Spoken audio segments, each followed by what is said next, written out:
mga kababayan, dumako tayo, tumuloy tayo, mga boss chief amo, sir, sa ano? Nako, eto. Marcoleta. Marcoleta, mga bossing chief amo, sir. Pakinggan ho natin, ha? Kasi nandito mukhang, alam ko naman. Siyempre, alam niyo na alam ni Marcoleta kung sino talaga yung tinutukoy na nag-post na nagwala daw si Senator Mark Villar doon sa ICI.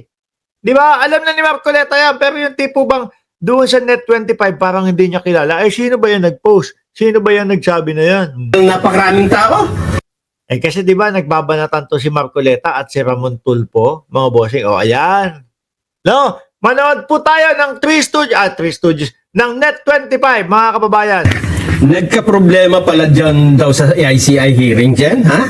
Sa Independent Commission on Infrastructure, ha? Oh, pinakahuli nung isang araw, di ba? Na ibalita din natin. Ito ay kung paniniwala You know, parang patay mali siya si Marcoleta, parang hindi niya alam. Pero for sure ho yan, nakatutok sa mga post ho niyan. Nakatutok yan sa mga post ni Ramon Tulfo. Di ba nga siya yung umaaray agad doon sa 120 million. Mamaya papakita ko sa inyo. Di ba? Siya yung umaaray doon sa 120 million na kesyo daw ganito, ganyan. Although hindi naman siya yung pinangalanan. Di ba? Nakatutok yan doon sa mga post ni ni Ramon Tulfo, mga boss. natin, at ito ay siguro ay, sinare na pala ng napakaraming tao. Oh. At kung paniniwalaan natin ang post ng isang kolumnista, nagwala daw, Jen. Nagwala si Senador Mark Villar sa hearing ng Independent Commission on Infrastructure. Ako, mga kababayan, sabi ko nga sa inyo, hindi lahat pinapaniwalaan ko kay Ramon Tulfo. Pero meron pa din naman, no? Kasi naniniwala ako sa mga ganyan, mga newscaster, yung mga dating mamamahayag na ho talaga, talagang may mga, yan ho yung mga legit na may mga bubwit, no? Yung mga bubwit na sinasabi nila, yun yung kinukuhanan nila ng mga balita, kung ano yung mga nangyayari doon sa loob-loob, di ba, mga kababayan? So ito, tingin ko, baka naman may bubwit talaga na nagsabi kay Ramon Tulfo na mayroong ganyang pagwawala si Villar. Bakit nga daw pinag-iinitan ang mga Villar? Sabi ho yun ni Mark. Senador Villar kasi, sekretary ng DPWH. Tama, nung panahon niya nung nakarang administrasyon. Duterte. At binalita nga, siya at ang pinakahuling may patawag ng ICI. Ay, nagwawala daw dyan. Hindi, ang alam ko si Mark Villar, tahimik lang. Tahimik lang. Di ba? Ayaw daw paawat. At Yun yung slogan niya. Tahimik lang. Di ba? Pero kapag ka naiipit na yan, kapag ka yung nakukulit na yan, at may mga tanong na hindi niya kayang sagutin, baka nagwala na nga talaga. ipinatawag na yung security at pinalabas siya. Dahil sa pagwawala. Pakinggan niyo si Marcoleta. Kunyari, patay mali siya, hindi niya kilala yung pinag-uusapan. Parang wala ito sa katauhan ni Senador Mark Villar yung bagay. Out of character. Oo nga, parang hindi ito. Tahimik yan eh. Tapos sasabihin, nagwala. Ito ang sabi ng ICI ngayon. This is not true.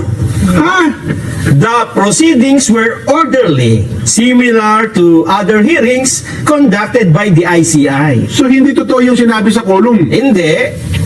Ayon kay Attorney Brian Osaka, ICI Executive Director. Ayan, babanat si Marcoleta. Baka nga naman hindi totoo yan. Sino ba yung nagsabi na Sino ba yung nagsabi ganyan na nagwala si Villar? Babanat na. Si Ramon Tulfo. Siya naglabas ng column na nagwala daw si Mark Villar. Nag-post siya. Ang sabi ng ICI, hindi yan totoo. Hindi siya nagwala. At humantong paro sa tumawag ng guard at So pinalabas. paano natin malalaman kung sino nagsasabi ng totoo? Si Ramon Tulfo o yung tagapagsalita ng Si ICI? Osaka. Alam niyo na pagka yung ganyan mga sinasabi ni Marcoleta. Kasi itong sisisihin yan, yung ICI. Kasi itong ICI, hindi nilalabas sa publiko eh. Ngayon mga kababayan, ngayon ko na pagtatanto yung gustong mangyari ng ICI kung bakit hindi naka-public, mga bossing. Para hindi makaporma itong mga ito. No? Para hindi mangyari yung kagaya nung nangyari doon sa Senado na bigla na lang po may surprise na testigo or whatever. Tapos ngayon hindi na makita yung testigo ni Marcoleta. Para hindi na makaporma ng mga ganon. Hindi natin malalaman, Sen, Jen. Kasi, hindi naman natin nakita.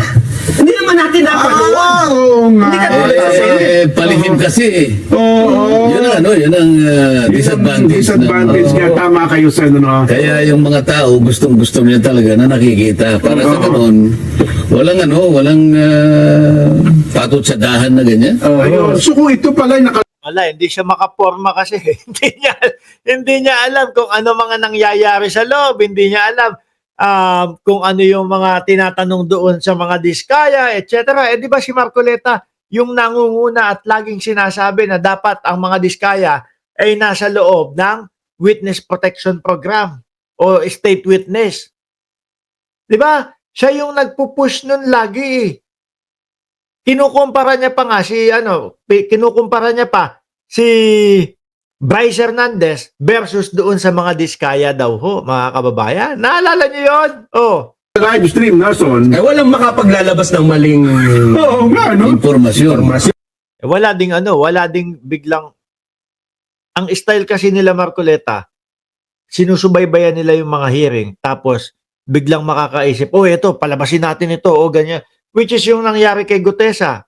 Kaso hilaw na hilaw yung ginawa nila doon. Kaya ang sabi ng mamamayang Pilipino, nantokwa kayo, parang mas kabisado pa ni Marcoleta yung sinulat o itinala ni Gutesa. Di ba?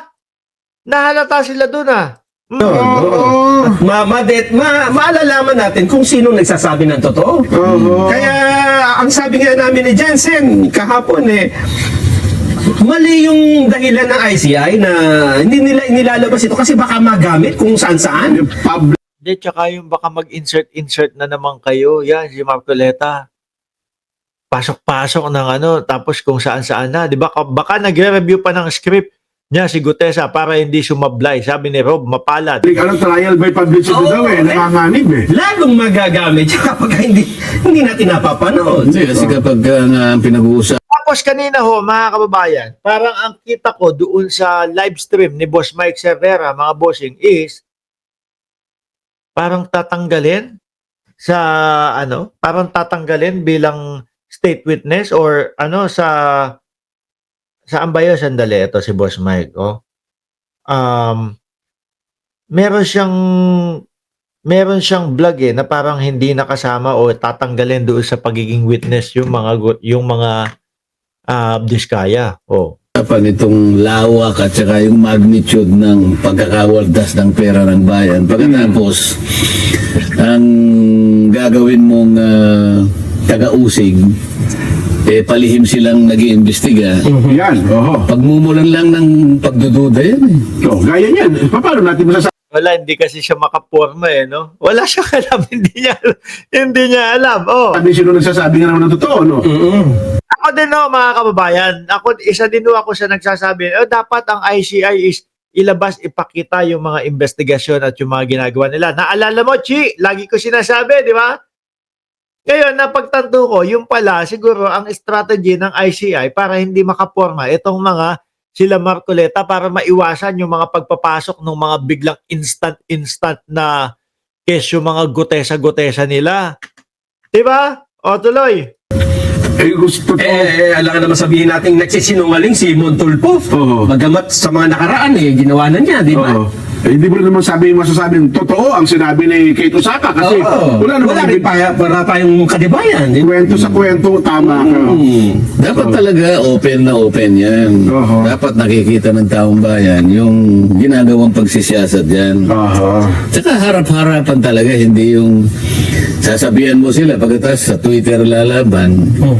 Sinasabi lang naman, magsasalita sila, almost all senators had insertions. Sabi, ganun, nagkaroon ng negative na connotation yung salita na yan dahil nga Hindi, may nagpapaliwanag na hindi lahat ng insertion ay masama. yung mga insertions, yan ang naging dahilan kung bakit nagkaroon napaka-anomalyang paggawa ng flood control dahil sa mga insertions na yan. Pagkatapos babanggitin niya na, sa plenary kanya, bubusisiin ko yan. At malalaman natin kung paano, bakit pinayagan yan. Jadi ibig sabihin, pagka ganun ang pananalita, parang masama talaga eh. Ayun na nga po, Kasi sir. bubusisiin ko yan. At Alamin, iimbestigahan. Kung wala kang ginagawa, kung walang ginagawang masama, edi okay lang. kailangan malaman natin bakit yan pinayagan. Ibig sabihin, hindi dapat mangyari yan. Oo,